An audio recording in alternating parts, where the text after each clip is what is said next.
What happens to society when speech is restricted so heavily that you can no longer express your opinions? And how would these restrictions affect the way you think? I want to ponder on how it would feel to have your vocabulary become so limited that it actually changes what thoughts you're capable of having. Words will always retain their power. Words offer the means to meaning, and for those who will listen, the enunciation of truth. And the truth is, there is something terribly wrong with this country, isn't there? Quote, "The police have raided homes, confiscated electronics, and brought people in for questioning. Judges have enforced fines worth thousands of dollars each, and in some cases, sent offenders to jail. The threat of prosecution, they believe, will not eradicate hate, but push some of the worst behavior back into the shadows." This is an excerpt from the dystopian science fiction novel 1984 by George Orwell. This book depicts a world where a totalitarian government controls its population with surveillance, manipulation of information, and thought policing to maintain its power. Oh wait, that quote was actually taken from a New York Times article from last year, showing how the German government is cracking down on punishing people for online hate speech. A lot of people seem to not mind limiting free speech when it's something they deem offensive or wrong. But what if the public decided what you believed was misguided? No matter how progressive or free-thinking you claim to be, there will always be some change of thought that could be even more extreme than whatever position you already have. How would your ability to think freely be affected if the scope of possible discussions were restricted? In this article, they admitted that what they were doing wouldn't eliminate that behavior, but it would push the worst of it back into the shadows. I wonder, will pushing them underground make them even more radicalized? If the only space they have to express their opinions is in an esoteric echo chamber of the same ideas, then they will never be exposed to other points of view. If people can't express their wrong or bad ideas publicly, then they're less likely to encounter arguments that could change their mind. So, if we really want to help people, then we should listen and communicate with them. Casting them out will only serve to solidify those poor beliefs in their mind. I'm not trying to be too political because both sides favor censorship in some form. Instead, I first want to actually analyze a portion of the novel 1984 to help identify this feeling of isolation and thought oppression. In 1984, the government comes up with ways of restricting speech so they can limit thought patterns they perceive as bad. They create a new dictionary called Newspeak, which mainly consists of getting rid of words entirely or dumbing down the vast vocabulary we have available to us. They replace words like warm and hot with uncold. They replace the word bad with ungood. So instead of having a separate word for something, you just have a vague notion of what something isn't. If you don't have the words to identify a concept or feeling, then it's possible you will no longer have the ability to understand those emotions or form certain thoughts. In turn, you won't be able to accurately verbalize the beliefs that you do have. This will lead to the inability to relay and discuss ideas with others. Limited language will eventually limit your ability to think independently. No matter what anybody tells you, words and ideas can change the world.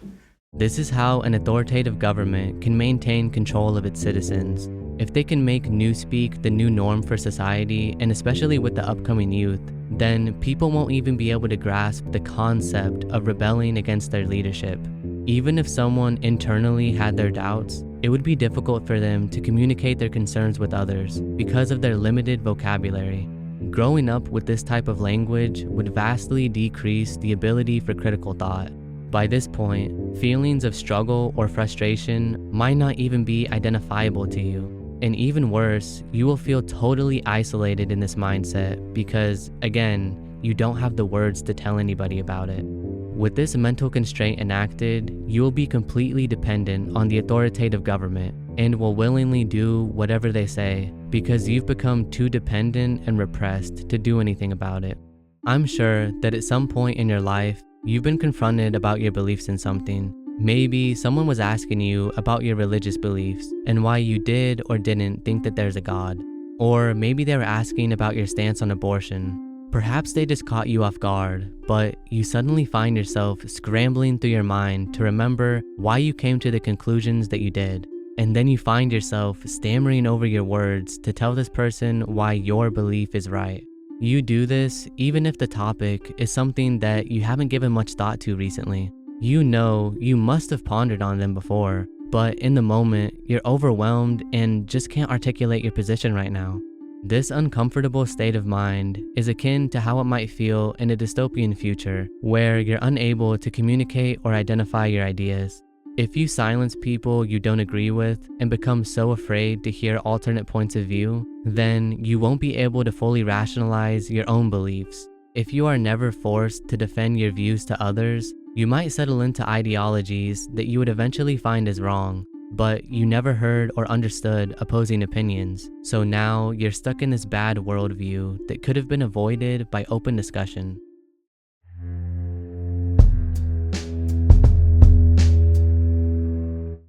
Like their ship or their bodies, their written language has no forward or backward direction. Linguists call this nonlinear orthography, which raises the question, is this how they think? If you've seen the movie Arrival, you might be familiar with the Sapir-Whorf hypothesis. This suggests that the structure of language influences its speaker's worldview and thoughts, therefore suggesting that languages shape our perception of the world. In Arrival, these aliens come to Earth to teach humanity their dialect.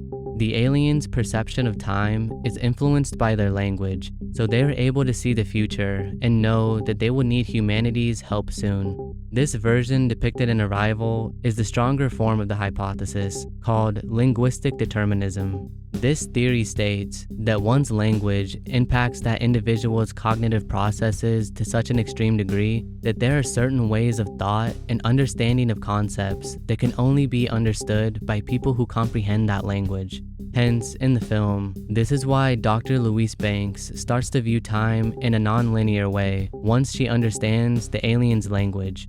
The other form of this hypothesis, which is a much more mild and commonly accepted view, is linguistic relativity. This states that language does have an impact or influence on thought, but doesn't entirely determine them. This form is certainly less cinematic, but we can still speculate on how it could form thoughts in the real world. Like with gendered language, in Spanish, for example, they have masculine and feminine grammar for objects, and perhaps this may unconsciously affect a person's perception of them, even when the objects are something completely disassociated with gender, like how the word for chair is la silla, or how car is el carro. Could this type of grammar cause native speakers to inadvertently attribute different characteristics to these objects in a different way than speakers of another language would? Or in Mandarin Chinese, these are the characters they use to mean next week, which literally translates to below week. So, does this aspect of the characters in the language using spatial relationships to describe concepts cause the speakers to perceive time in a more dimensional way? Language has a massive impact on how we communicate with others and how we rationalize our own thoughts. Language is the foundation of civilization. It is the glue that holds the people together. It is the first weapon drawn in a conflict.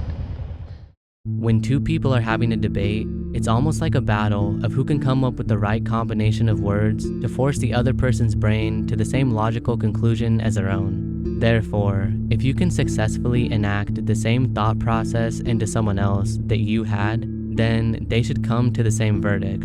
This, of course, doesn't always work, because every one of us have vastly different backgrounds, biases, and preconceptions that can cause us to evaluate the conclusion in alternative ways, even after fully understanding someone's argument. Nevertheless, the act of discussion is what ignites this thought process into motion, whether it's verbal communication or in the written word.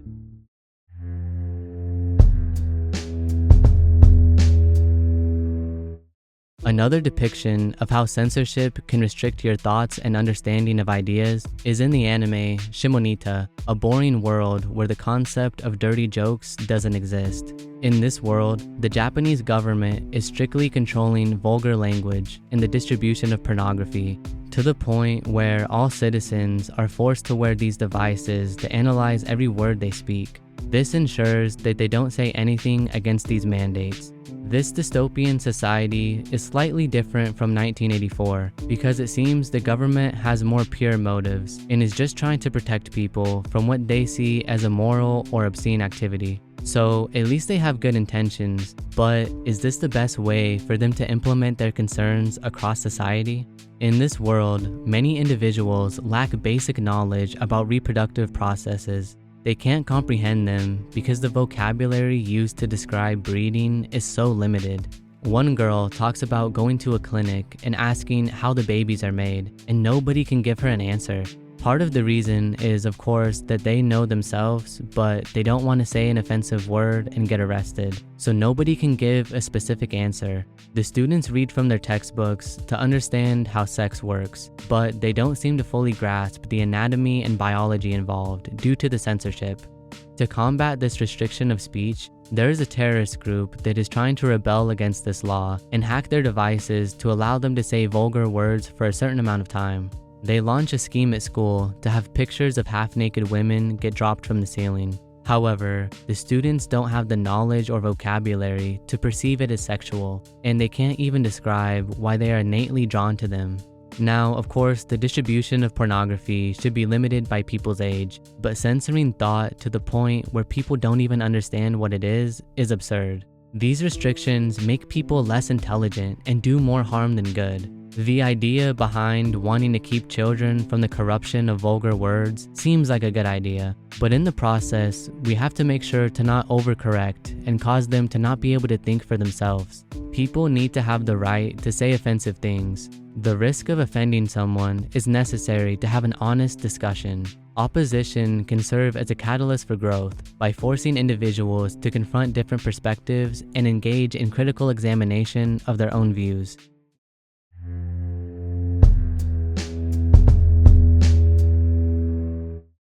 When the truth offends, we lie and lie until we can no longer remember it is even there, but it is still there.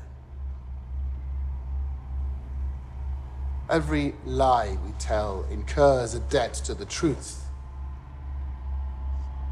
Sooner or later, that debt is paid.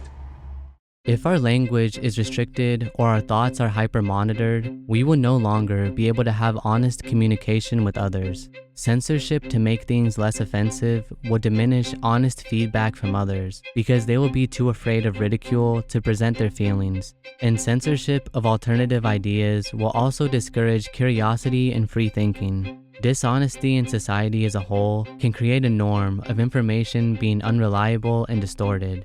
In turn, that will stifle informed decision-making, which will further fuel a population of ignorant and corrupt citizens.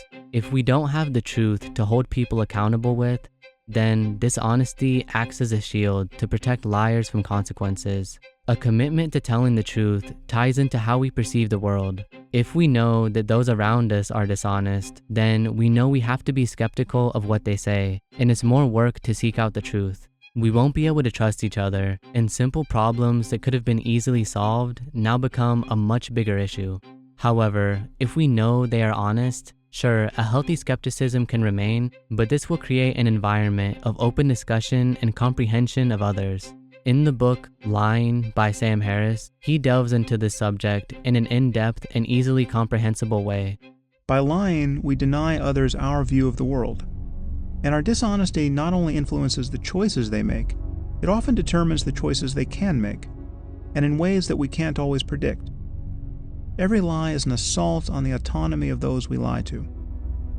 By lying to one person, we potentially spread falsehoods to many others, even to whole societies.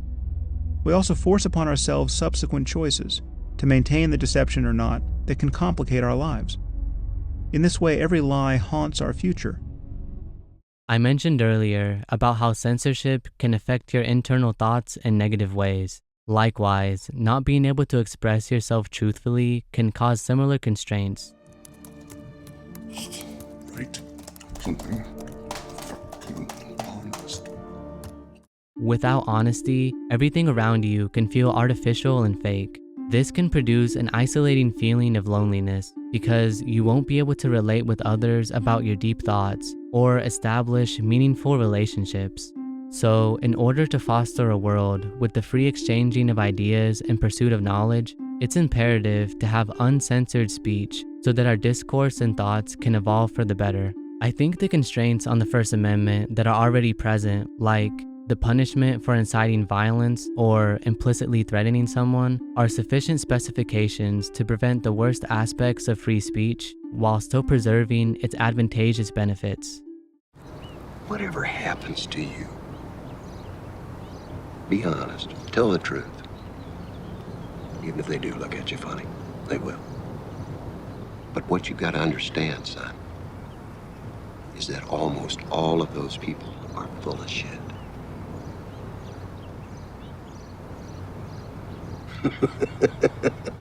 If you want to support this channel even further, consider joining my Patreon. You can participate in monthly Q&As and get insight to what I'm working on next. Thanks for watching this video, and I hope to see you again soon.